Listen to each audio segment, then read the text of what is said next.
Alrighty, hey y'all, welcome back to Around the Diamond.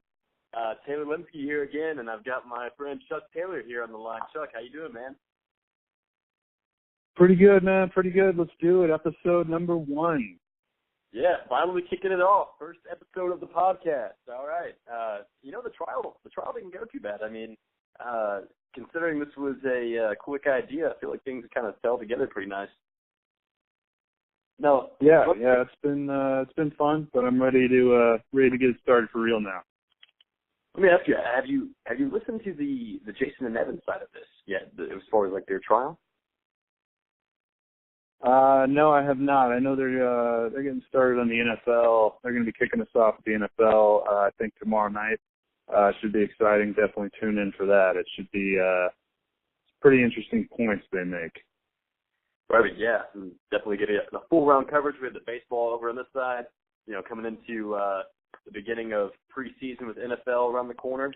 It's getting an exciting time of sports, man. I'm excited for it. But, yeah, I mean, we got a few things to talk about now. I mean, obviously the home run derby just happened, the All-Star game, and then a few big questions that need to be answered for plenty of different MLB teams. So I guess we'll go ahead and dive right into it.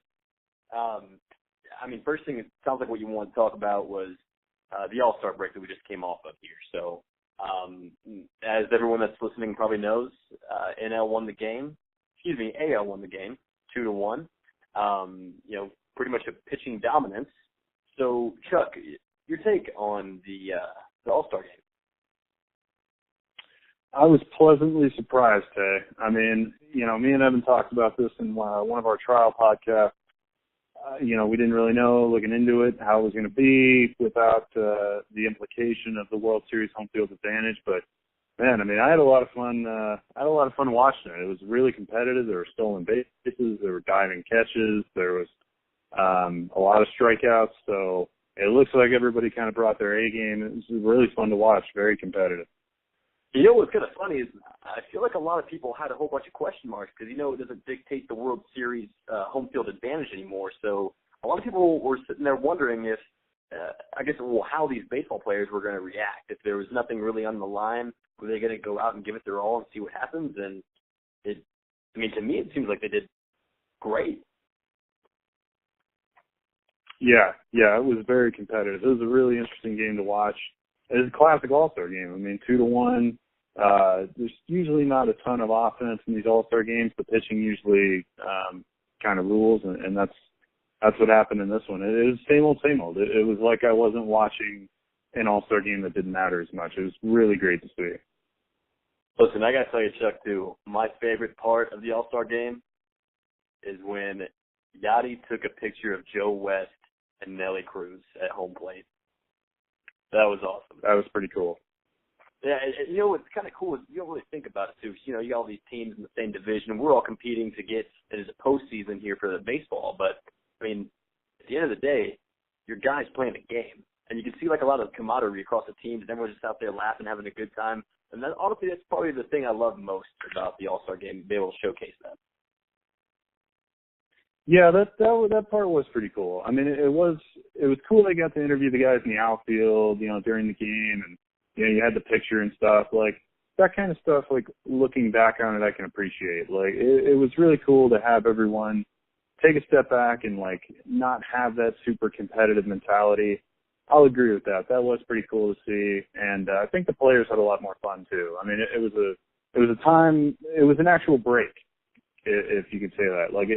Before with the total competition and all that, now they kind of got a real break. They got to go out there and have fun and compete. I mean, there definitely was competition in it, but yeah, for sure. That was really fun to see. You got to see people take a load off, man. That's always good for the break there. But I know we weren't going too much or planning to go too much on that home run derby, but considering that Miguel Sano drove in that first run on a little bloop hit, I thought that was kind of fitting. I don't know if you feel the same way I do, but watching that final with Sano, and honestly, the name of the pitcher escapes me right now, but it seems like he was getting trash pitches on that final round. Did you notice that too? In the home run derby, yes. So no, that's a pitcher. God, I can't remember his name. But yeah, he really kind of screwed Sano there for a while. I was thinking, man, like I still think Judge would have won. I don't really think that's even a discussion, but Right. Sano would have had a much easier road to the finals. That pitcher would. I mean, there was several balls in the dirt. There were several balls he was reaching for. I mean, it wasn't even fun to watch. I mean, I really felt bad for the guy by the time he got to the final round. Yeah, for sure. Hey, might as well just put those balls on a tee and let him golf them out of there is what it looked like, man. It was ridiculous. That's right. But yeah, I mean, we can talk about that for a second. Because, I mean, that's kind of going to go back into the rest of our talk here, and it's hard to really talk baseball at this point in time without mentioning Aaron Judge. So, I know going into the All-Star game, I know he was, I think he was 0 for 3. You can correct me if I'm wrong. I know he had a strikeout. I know he had a pretty deep fly out to center. But a lot of people were looking to kind of replicate what he did at the home run derby. But, man, does this kid have power. And he's hitting for average. Just what are your overall takes on, I guess if you want to touch the home run derby, kind of the player that he is, the numbers that he's putting up as a rookie? I know that we talked about this previously, and you seem pretty passionate about the kid. I just kind of want to hear a little bit more about your take on it.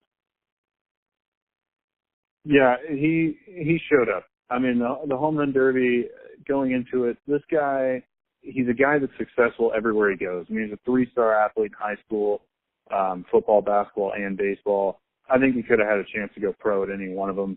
It was super fun to watch him go out there in the home run derby and just make people look silly. I mean, this guy was hitting upper deck opposite field home runs. I mean, that's just unheard of in the home run derby. You know, everyone pulls the ball. Everyone just tries to get, as many as they can, especially with this time limit thing that's going on. You're just trying to get as many swings in as possible. And you got this guy out here cranking an upper deck oppo. It's unreal. I mean, the kid, they're already talking about, it's his second year in the league, but his real rookie year. They're already talking about him being the face of the MLB. We haven't really seen anything like this since Mike Trout kind of took over the MLB, and maybe you could say Bryce Harper too, although he had that injury-filled year. He's just going to be another one of those guys. I mean, he's a big dude. He can hit for average. He can hit for power. He's walking quite a bit. His on-base percentage is through the roof. He could play defense. I mean, you say it, and this guy can do it. The only thing I will say is he's already 24, 25, so maybe he lost a few years that Harper and Trout got on him. But besides that, I mean, yeah, I don't see how this guy – I don't see how he does it. He's unbelievable. He's unreal, and it's going to be really fun to watch this kid grow the next few years. Yeah, I agree. And it's actually kind of cool because what I've noticed over the past 5 years or so, with the incoming of guys like Trout, guys like Harper, guys like Chris Bryant, you've got these young studs coming in and dominating the MLB. And for me, I feel like that couldn't be better for Major League Baseball because you think about it and, it's very hard to market games to the millennials for 9 innings of baseball and try to keep those kids engaged. So when you have younger faces of people that are, very close in age to us, watching them come out there, they're having a fun time, they're, going yard left and right, because you have to admit, the long ball is what makes baseball interesting to a lot of people who don't love the game naturally or had experience playing it. A lot of people like seeing the big home runs, the fireworks, things like that. It gets people excited. So I think it's really cool to see these guys coming out and really putting a young face on Major League Baseball and kind of changing the game and maybe giving it a little bit of a refresher. That's true, yeah. I mean, baseball's market has definitely changed here in the last, especially 10 or 15 years. And even with Rob Manfred's kind of take on the game and the changes that he's made with the pace of play and stuff like that, you can even see him trying to change the market from the old Bud Selig ways. I can't say I'm in favor of all of it. There's definitely some silly stuff that I think has been implemented. But as a whole, anytime people get interested in baseball, I'm excited for it. So if that's what it takes to get people interested, I'm for it. I mean, it's really cool to see the younger fan base. It's really cool to see the younger faces of baseball. And if this is what we're transitioning to, as long as we keep the pitcher rubber 60 feet 6 inches away, and we're still going 90 feet to first base, we keep the basic stuff in play, I'm all for it. So, and just out of curiosity, there you said there were some changes that you weren't really a fan of. Was there anything specific that you wanted to mention on that? I mean, going into this year, I think it's kind of silly that we don't have intentional walks anymore. And not only is it silly, I think it can kind of affect certain plays. I think you have to throw 4 balls to the catcher for you to walk somebody. I mean, you're talking about you maybe have an intentional walk a game, maybe. I would say on average you probably have one every 2 or 3 games. And you're talking about, 15 seconds to throw 4 balls to home plate? Right. You're not saving time with that method. It was a silly suggestion. It was a silly rule put in place.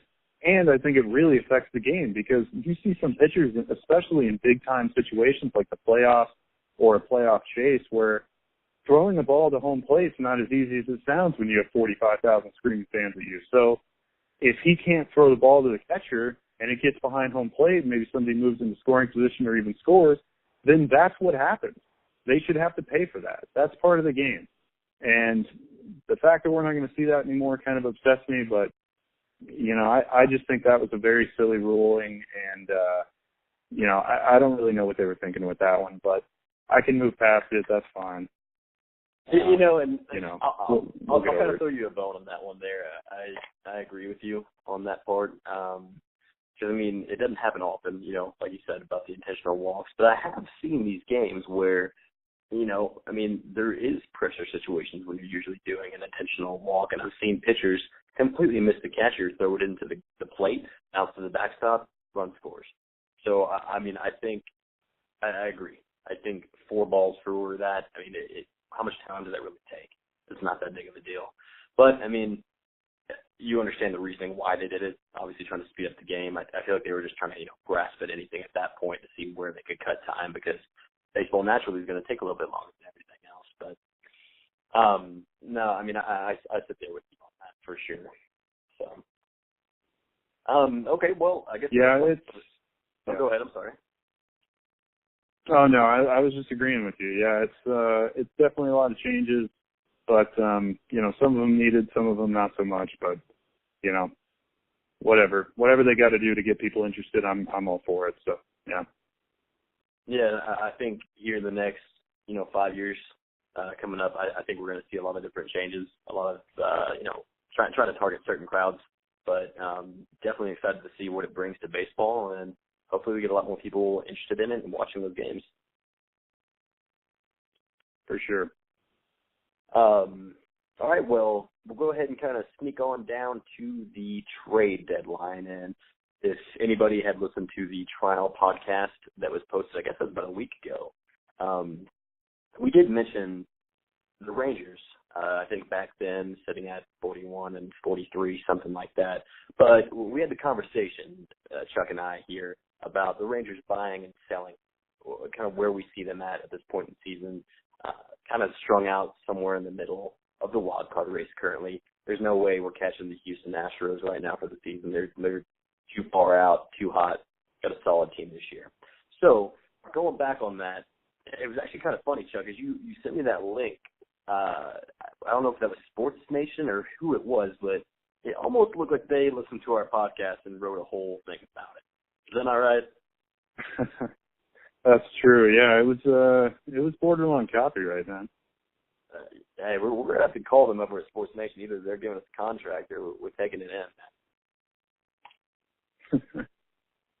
But, yeah, it's kind of about the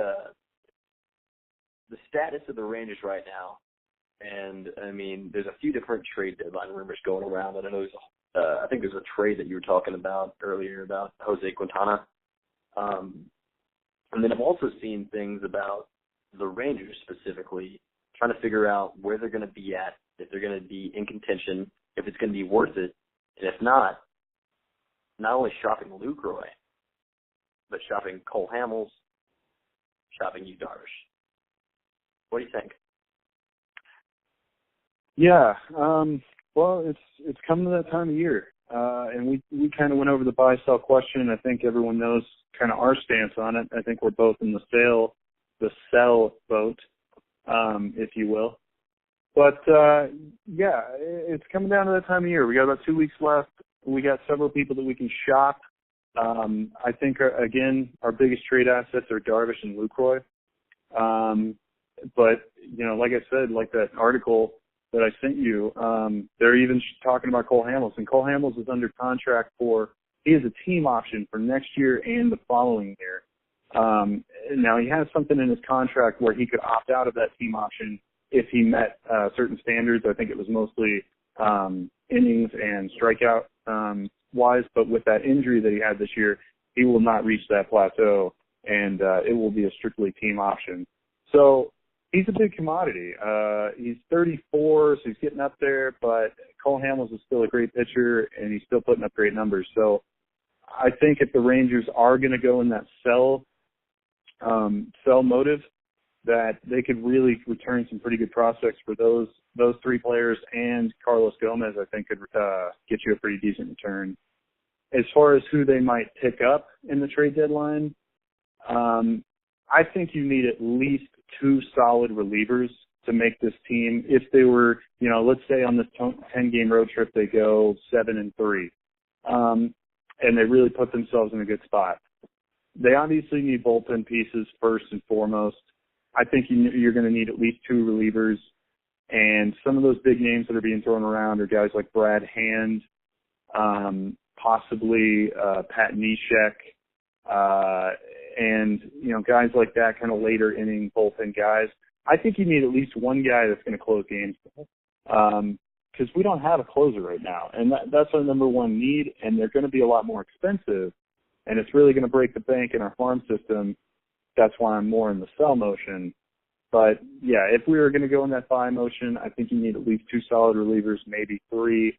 And I think that's really all I would go for. Yeah, I think with our rotation healthy, as long as they stay out there and we have this rotation going forward, I'm pretty confident in that rotation, and then I'm fairly confident in our offense. So, yeah, depending on what notion they go for, that's our buy and sell options at the trade deadline for the Rangers specifically, and it'll be interesting to see what this 10-game road trip brings. Yeah, I think that's going to really dictate, honestly, what direction that we go at this point. I think there's a lot of things that are up in the air. I think we do have a good starting rotation. Obviously, injuries have been the name of the game for the Rangers, it seems. I don't know if you ever saw this, but there is like a modified Texas Rangers logo with it all bandaged up on the tee, and he was like leaning over on a crush. Hurt my heart a little bit, but a lot of truth to it. So I agree. There's a lot of questions. Again, we don't need to dive too much back into it, but the closer by committee that was going on with the Rangers, never an aspect of a winning team. Also, a lot of problems with that. Obviously, the bullpen.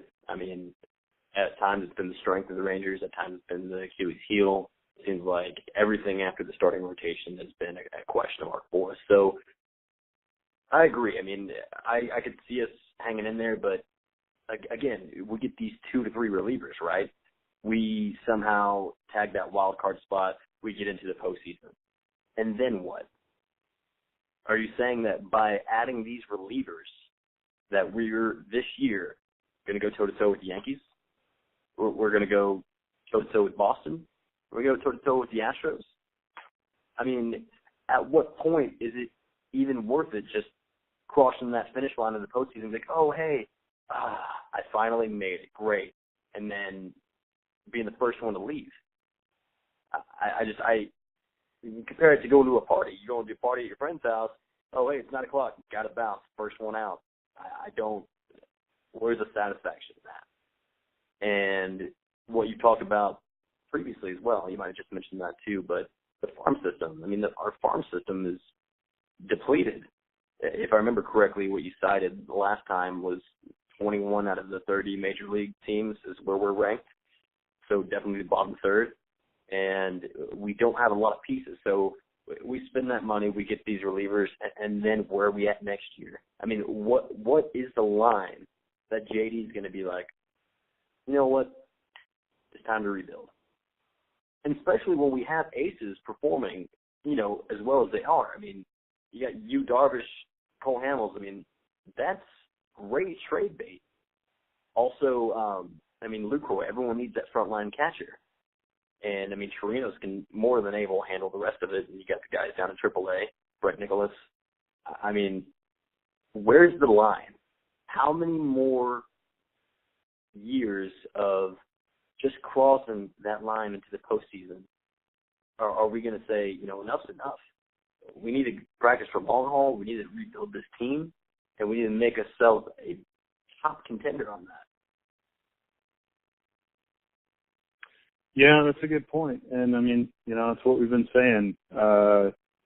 We've got some big decisions. JD's got some big decisions that can really change the course of where this club's headed the next few years. And, you know, it might piss some fans off. It might piss guys like Adrian Beltre off. But, you know, we really got to look toward the future. And if this team's not, you know, I personally, like, looking at it right now, this is a slightly over 500 team, I think, with now that our rotation's healthy. I think we have somewhere between 83 and 84 wins. And that's just not really, you know, it'd be one thing if we didn't go to the playoffs for 20 years. But, you know, we've been solidly in the playoffs since 2010. I think we've got a pretty good following now. I think we're at a point where we really got to look to our future and say, you know what, it's just not in the cards this year. Let's cash in, let's move on, and let's start to rebuild that farm system. Yeah, I mean, right there with you. I mean, I love these guys. I mean, Jesus, as much as we watch baseball, it almost feels like they're part of the family. But, I mean, at this point, I agree. There's just, and I don't want to say mediocrity because, I mean, we definitely took care of the AL West last year. But at the same time, you got to think about big picture. I mean, obviously, you know, our 2010, 2011 World Series appearances, but then just kind of like somewhat limping through the playoffs the past, you know, like I said, 5 years or so, just walking in, saying, hey, and then being the first one dismissed. I just, it's not enough, and I don't think it's sustainable. And if we want to be a contender, we have to rebuild. I mean, we can sit here and be mediocre for a few more years riding out the prime time of our best guys, or we can utilize what we have right now, make the best decisions, and fix it for the future. I'm right there with you. So, I mean, that definitely covers up the Rangers. And this is actually one of the ones I wanted to ask you about, kind of staying within the AL West here between both teams. Sonny Gray. There's been talk of him possibly going to the Houston Astros given Dallas Keuchel's neck injuries. Thoughts? Yeah, so there's some big names, same kind of names that have been thrown around here in the last few years. You got your Sonny Gray, your Chris Archer, guys like that. And Sonny Gray, I'm very surprised. I'm really surprised he didn't go anywhere last year. The A's have been rebuilding since 2013, 2014, really. So I don't really know why they're hanging on to him. They're not making any moves. They don't have the farm system, and they're not really making any moves to really be aggressive in the next couple of years. So, again, I would be really surprised if Sonny Gray doesn't go anywhere again this year. But I was very surprised last year. So he's definitely a trade piece that can be moved. Chris Archer is another one, although the Rays are really right in the thick of the wild card hunt. So it depends on, they're kind of in the same boat as us. It depends on how much they trust that team going into October. But yeah, the Astros are one of those teams that are definitely going to be looking to upgrade their rotation. Them and the Yankees are really looking for starting pitching, and they both have the farm system. The Yankees got a little more in the bank, but they both are in a pretty big position to be wheeling and dealing, and the Astros are going to be wanting to pick up at least one, maybe two premium starters this trade deadline. So, yeah, it wouldn't surprise me if Gray went over there or New York. Chris Archer's another guy. Yeah, there's several names being thrown around, but yeah, Houston's definitely in the market for one of those top-tier starters. It's kind of crazy to think about. I mean, given how far Houston is out and how solid their starting pitching has been so far, I think minus their fifth guy, but I mean, having like a full premium starting rotation in Houston, kind of scary to think about. But I mean, guys like Archer, guys like Gray, I actually like them a lot. I like the way they play. Yeah, I mean, there's definitely teams that, like the A's that you're talking about, where it makes the most sense. I mean, it literally seems like they're shooting themselves in the foot to carry these pieces when they're trying to rebuild instead of getting, you know, those prospects. I mean, I don't know. There's just moves that need to be made, and I really hope that we jump on this and utilize it, because I feel like we miss out on a lot of winter negotiations, a lot of trade deadlines. And, you know, I like JD. He's a good guy, and he's done great for the team. But I do think there are some things that I wish we'd do more of. On that, though, this is actually completely off topic, but I did want to ask because I almost forgot about him because it's been so long since I've seen him. But Jake Diekman, a month out, maybe a few weeks. Is that right? Yeah, so he had his final surgery. He has that colitis, I believe is what it's called, issue for people that don't know. And he had his final surgery, I believe, sometime in June, I think middle of June. So he said July, I think the third or fourth week of July was his goal to start throwing off the mound. From there, once he starts throwing off the mound, you start with bullpen sessions and live batting practice, and then move into a minor league rehab assignment. Since he's a bullpen piece, he would only need maybe 3 or 4 innings in the minor leagues, maybe 5 or 6 because he's missed an extended period of time. But you're talking about maybe a week and a half tops in the minor leagues. So he could conceivably be ready by late August. That's barring no setbacks, and even though this isn't a arm issue, it still was a pretty intensive surgery. I wouldn't really expect Deacon to be back before the beginning of September. And even when he does come back, you know, Ranger fans just hold off. Don't look for him to be any kind of savior. This guy went through a massive surgery and has been out of the game for, you know, a long time now. He hasn't even now he started to throw, but he really hasn't been on a major league mound in a while. So he might have a decent month, but he's going to be very up and down this year. Really, next year is when Deacon really comes back. So yeah, okay. And I always forget, you know, there's going to be time pushed out. I know that he can be a solid pitcher, but I mean, who knows what he's going to be like after these surgeries and coming back off of that. So wish the best to him. I would love to see him healthy and wheeling and dealing again. I love watching Jake pitch, so hopefully that works out. But yeah, I mean, definitely a lot of questions that are coming around the corner that are going to be answered here soon. So I'm excited for it. We'll see what happens. Yeah, wish Jake the best of luck. Great guy. Yeah, the surgeries went great. He's definitely in recovery, so that's really good to hear. And can't wait to see you back out on the mound there, Jake. And again, I think I kind of broke into this on our trial podcast here, but, you know, we just kind of talked about the home run derby. We brought in the All-Star break. So I kind of want to finish this up with my 2017 mid-season awards. You down for this with me? Let's do it, man. I'm ready to go.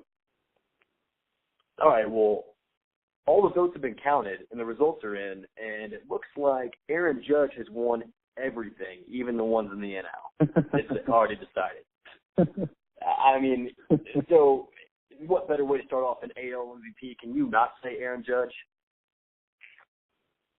It's hard. It's hard to throw in other names in there.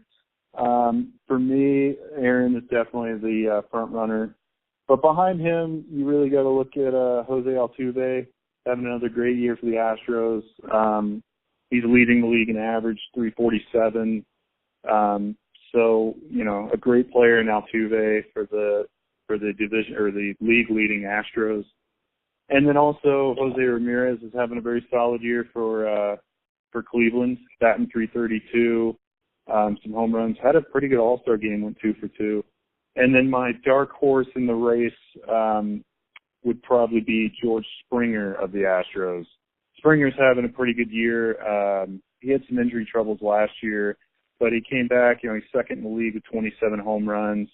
He's got a pretty good average. 76 runs scored, leads the league. So I think Springer would be that dark horse. Having said all that, barring any kind of collapse from Aaron Judge, I think we've already got our AL MVP set. Jose Altuve is definitely one of the runners-up, but you mentioned dark horses, and I want to tell you my dark horse, who just happened to peek his head out from the curtain and is gracing us with his presence again. And that name is Mike Trout. So, Mike Trout is back from the injured thumb. He's coming back in. You have to remember, after sitting out for 5-6 weeks, however long it's been, maybe it's been longer than that, to be honest with you. I feel like it's been a while. Trout had better numbers than Judge. And I'm pretty sure he was hitting about 337. So think about him coming back into that and what impact that has.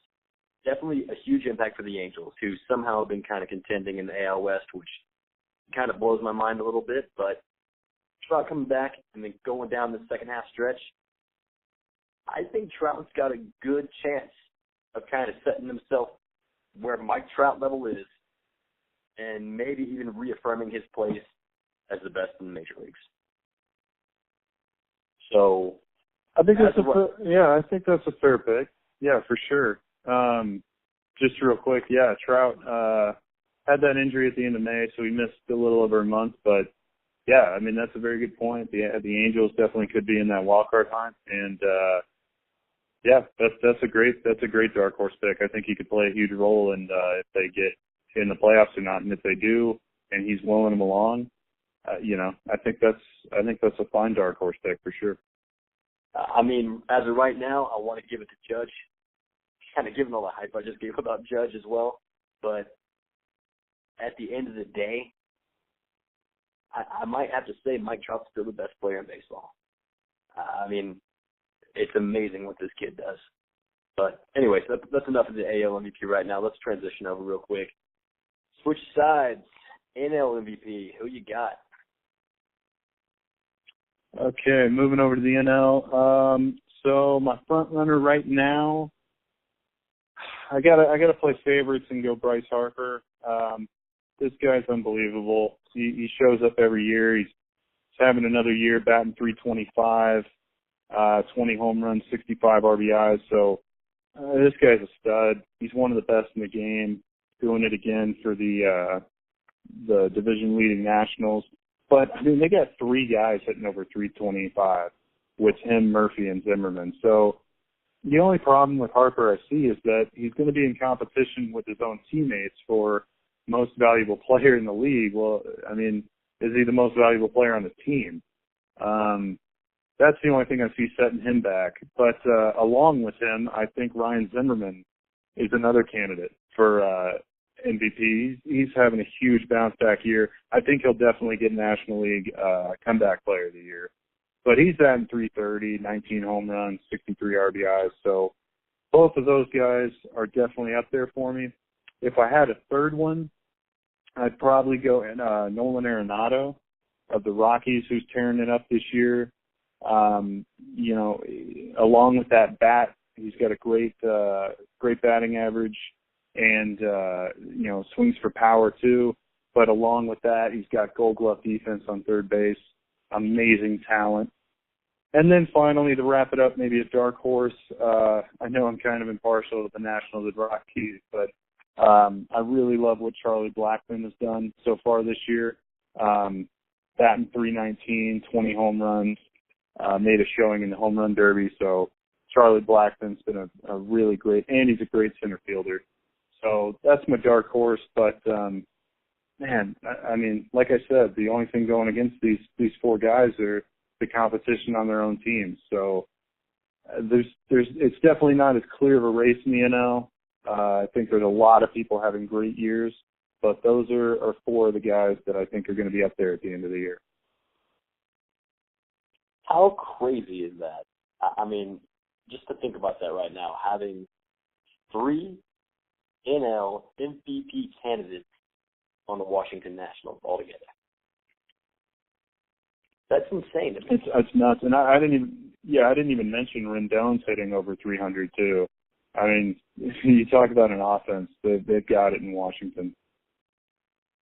Washington is firing on all cylinders, man. It's honestly, it's impressive. And you know, I was kind of thinking the same thing. One of my guys that I've loved on the Nationals was Daniel Murphy. I feel like I might just not have paid too much attention to the NL, to be honest with you, but I feel like he was a sleeper. I first noticed him when I was doing do you remember the hit for the streak thing that we did on that mobile app for a while? Yeah, he's definitely good for average, that's for sure. Yeah, and Daniel Murphy was always fun. It was always seeing him get I think a string of hits, keeping those streaks going. Who's your third? I want to make sure we're talking about the same people. You got Harper, you got Murphy. Who's your third person on the Nationals? I have Harper, Zimmerman, and Arenado, but, I mean, you could throw Murphy in there, too. Murphy's a beast. He's leading the league in average with 342, so, yeah, any three of those guys are definitely up there for me. Arenado for the Rockies. I thought you said that there was 3 on the Nationals that you're referring to. Maybe I misheard. Oh, yeah. Well, yeah, Murphy's in there, too. I think I'd have Harper and Zimmerman a little bit ahead of Murphy, just because Murphy's he's got the great average, but he doesn't have the same power numbers or RBIs, and he's not as great of a defender as maybe Harper is, Harper especially. So I put Murphy kind of in that second tier, but, all three of them are amazing talents for sure. What about Anthony Rendon? Rendon's, I mean, that's another talent too. He's hitting 304 with 16 home runs and 54 RBIs. I just think, I mean, the only thing with like Rendon and Murphy that I see is that how do you give it to Rendon or Murphy? It's hard to say. And it goes back to that thing. Yeah, it goes back to the thing. Are you even the best player on your team? So I mean, how do you give it to Rendon or Murphy and then just snub Zimmerman or Harper? I mean, hopefully the second half of the year, maybe things kind of distance themselves and make it a little bit easier for these voters.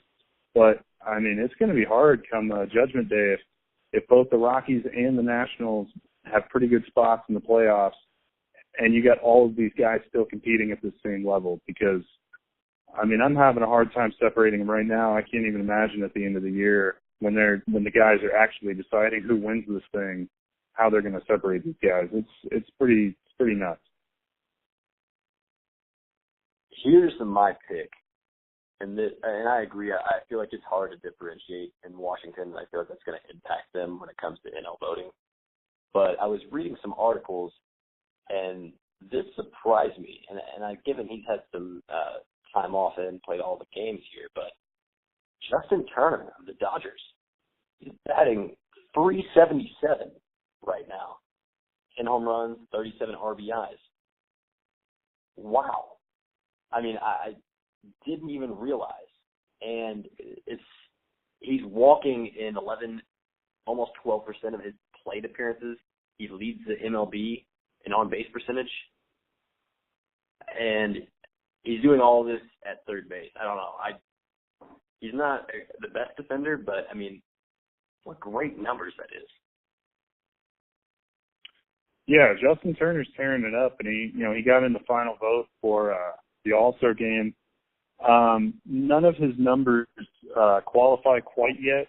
He doesn't have as many plate appearances as needed. He was injured for a little bit the first half of the year. Right. But when he came off of that, yeah, I mean, if he could keep this up in the second half of the year, definitely. He's definitely going to be in that discussion. I think I need to at least see a little more from him, but yeah, that's a great point. Justin Turner really tore it up when he came back.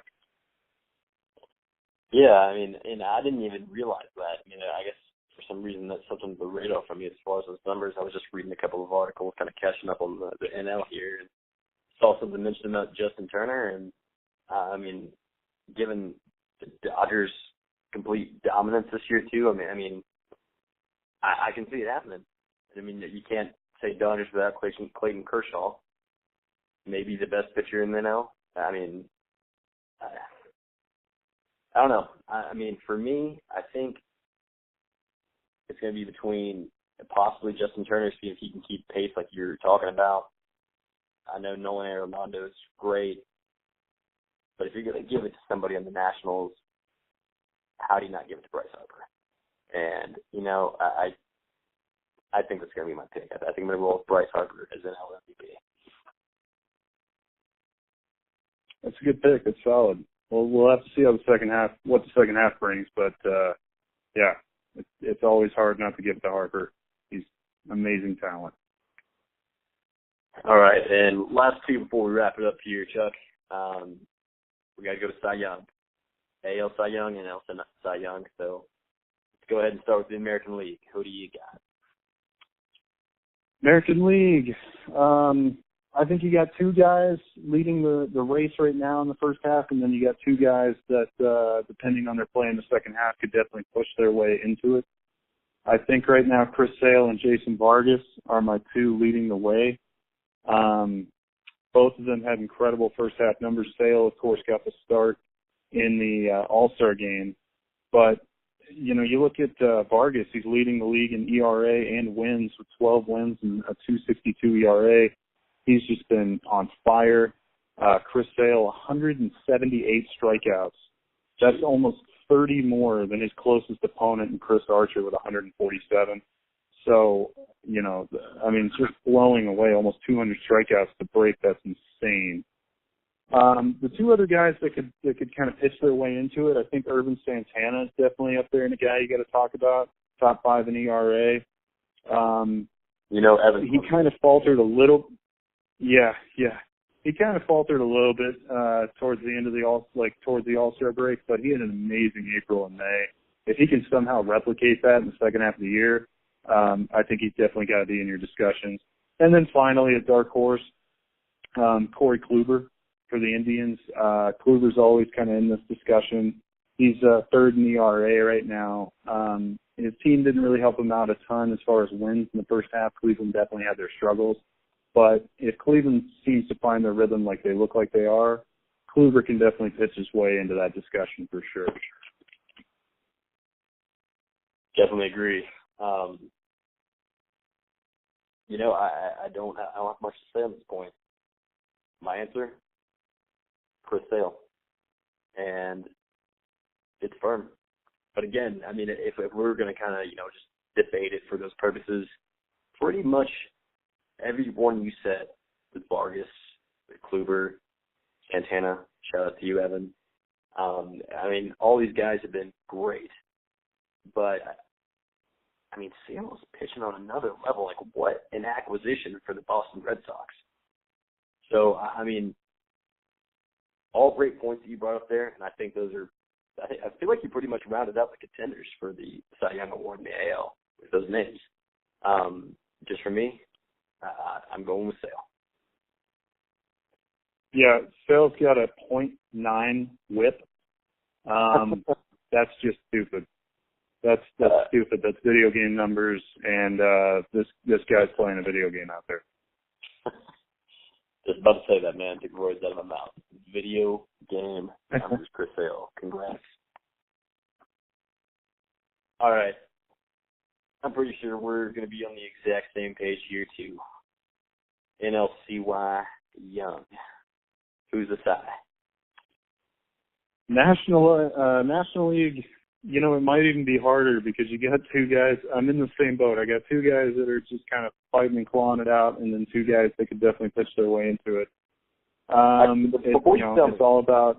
Before you tell me, go ahead. The two main ones that are in contention. You said there's two more that are kind of fighting their way to get in, because I think everybody knows the top two pitchers in the NL for the Cy Young. Who are your bottom two? To start off with my bottom two, and it's kind of strange because they're on the same team. I think Zach Greinke has had an amazing bounce-back year. I think if you're going to talk about comeback player of the year for the National League, I definitely think Zach Greinke's got to be up there. As far as just completely returning to form, I think Ryan Zimmerman and Greinke are definitely going to have to battle that one out.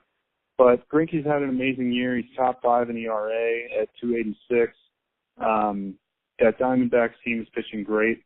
He's 11-4, so Greinke's definitely up there. And for a fourth guy, a dark horse, I'm going to go Robbie Ray, his teammate. Robbie Ray has had an amazing year, 2.97 ERA, top 5 in ERA, he's 8-4. And this is a young kid that is really pushing that Diamondbacks team to the top of those standings. And I mean, it's going to be kind of fun to watch because they're almost going to be in competition with each other. But that's my dark horse. I think Robbie Ray could come out and make it a little bit interesting as far as who gets third or fourth place. I think the first and second place is already kind of wrapped up with the guys that you haven't mentioned yet. But I'll go ahead and mention right now, Max Scherzer and Clayton Kershaw. Yeah, I'll go ahead and let you take the lead on this. What can you say about them? Well, we'll kind of collaborate on that one, but let me throw in some names on my backup. And really, Carlos Martinez, I feel like it could be in contention, but my main backup, if it wasn't for Kershaw and Max Scherzer, the name I throw in the hat is Alex Wood out there in LA. I mean, this guy's got a 1.67 ERA. He's 10-0. Almost 100 strikeouts. Strikeouts could be a little bit higher, of course, but the video game whip all day, 0.89. What? It's just crazy. I mean, this kid's 26 out of Georgia. I mean, it's weird to see so many teams that got all these pieces clicking at once. And Alex Wood is an amazing addition to that starting rotation out there in LA. Obviously having Kershaw kind of battling for that. So it makes me kind of think about that same side with the competition intra-team. Yeah, Kershaw and Wood. Obviously he stands out over Wood, but I mean, it's still some votes, right? And then Scherzer, I mean, would it be Steven Strasburg over there with Washington? I do think that there's a lot of inter-team competition, and it will be interesting to see how it goes out. But I mean, again, like you said, we got two heavyweights battling in the ring right now. I mean, how can you not say that's what it's going to be between Kershaw and Scherzer? It definitely seems that way this far into it. Kershaw leading the league in wins, Scherzer leading the league in ERA. But you brought up a great point in Alex Wood. And, in one of our trial podcasts, I was definitely a little PO'd that he didn't get a shot in the All-Star game. He ended up making it as a fill-in for Kershaw, but I think he should have been a straight vote in. He got started a little bit late. He hasn't pitched as many games to be up there in the actual leaderboards. But if he continues this in the second half, for sure, he's another guy that, definitely 10-0, under 2 ERA. If he continues this for the rest of the year, you're definitely going to have a hard time passing on him for at least a top 3 finish. If not, maybe winning it all if he can really continue this path. Unbelievable pitcher for the Dodgers. Yeah, I mean, there's always something to it with that undefeated record. Granted, there's a lot of things that can impact that. Weather conditions. You have an offense that has a little bit quiet nights with the bats. I mean, there's a lot of things that go around that, the defense supporting you, but it's always exciting to see an undefeated record no matter what's going on, especially with the dominance that Wood's been throwing out there. Great to see. I hope the best for him. It would be great to see him pull even more forward in this and maybe even take the NL vote. So ideally, I would want Wood to win this Cy Young Award. That would be ideal. Great. But just since we have, the stats in front of us here, we're kind of talking about these guys, just for the people who don't have it in front of them, let me just run through the line items real quick of Max and Clayton. And you've talked about it a little bit, but just want to go through real quick. We'll start with Max here. 2.10 ERA. He's 10-5. 173 strikeouts. Is this the lowest whip? He's got a .78 whip. And then, unreal. If you want to compare that to Kershaw, 2.18 ERA.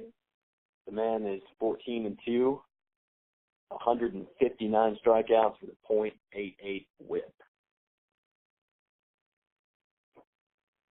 Yeah, that's unreal. I mean, these guys are they're pitching on another planet.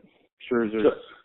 Listen, I'm going to be frank with you. Like I said, I feel like even if I threw on my old 2K14, or unfortunately 2K doesn't make the updated roster, so that's what I have to roll with. But hypothetically saying, I throw that on and put it on easy mode, I'm still not pitching that good. That's crazy. Yeah, these guys are just tearing it up. Yeah, you talked about Alex Wood. He's going to have to do it for a longer period of time than he has so far. But, yeah, these guys are unreal. Scherzer's also leading the league in batting average against, and Kershaw's leading the league in innings pitched. So it's like you look at the leaderboard, and it's just Kershaw or Scherzer the whole way down. They're unbelievable. All right, so judgment time, Chuck Taylor. Max or Clayton? If I got to pick one right now, at this point in the season, it's really tough. But at this point right now, I got to say Max Scherzer. I think he's just got a little bit of an edge on Kershaw. And in recent years, it just seems like, I said this in one of our trial ones, it seems like every game is either a 20 strikeout game or a no-hitter that he's in contention for. He's unbelievable, and I think he's the best pitcher in the National League and possibly in the MLB as we stand here today. So I'd give to Max Scherzer. And, I'm going to have to say that I think you're right, but for debate purposes, and so we have different stances, for the only reason being that Clayton Kershaw is from Dallas, Texas, I'm going to go ahead and choose Clayton Kershaw, the Los Angeles Dodgers. I mean, you look at the numbers comparatively, it's a blurred line. I mean, you can barely even see it. So I agree. You've seen Max Scherzer just dominate for years and years. It's just, you know what you're getting with this guy every year. It's the most amazing productivity, efficiency, and reliability from a pitcher. I think that's so hard to find these days. And so Washington definitely has a gift in him. And yet Clayton, I mean, how old is Clayton Kershaw? I'm pretty sure he's 28, 29. I mean, I think there's potential for him to still stay in that prime age for the next 4 or 5 years. But yeah, I mean, I agree. Right now, we're just talking season stats. It's a straight toss-up. But I'm just going to go ahead and choose my boy from Dallas.